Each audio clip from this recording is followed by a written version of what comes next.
போன வீடியோவில் வந்து நம்ம NS200 ரிவ்யூ பார்த்தோம். ஸோ அதில் வந்து நான் ஸ்பீடோமீட்டர் எக்ஸ்பிளைன் பண்ண மறந்துட்டேன். ஸோ இந்த வீடியோவில் அதை பற்றி பார்த்துடலாம்.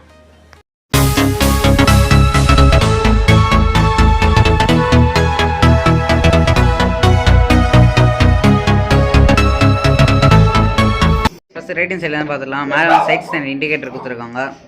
இங்கே டைம் கொடுத்துருக்காங்க. ஸ்பீடு இண்டிகேட்டரு, ட்ரிப் 1, ட்ரிப் 2, நம்ம ஓடோமீட்டர் கொடுத்துருக்காங்க. அதுலேயே அப்புறம் இங்கே வந்து பெட்ரோல் நம்ம ஃபில் பண்ணதை கொடுத்துருக்காங்க. மேலே வந்து RPM மீட்ரு, இது ஓடோமீட்ரு, இது அனலாக்கில் கொடுத்துருக்காங்க.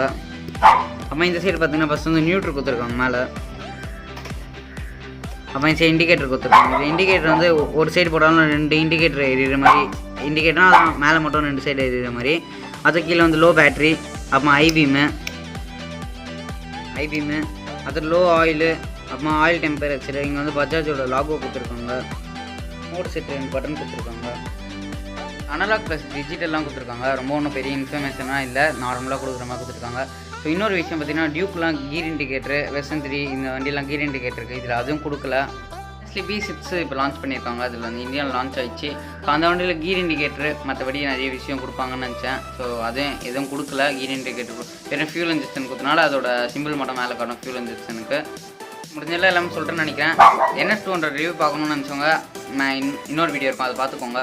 ஸோ கைஸ் பை, அவ்வளோதான் வீடியோ.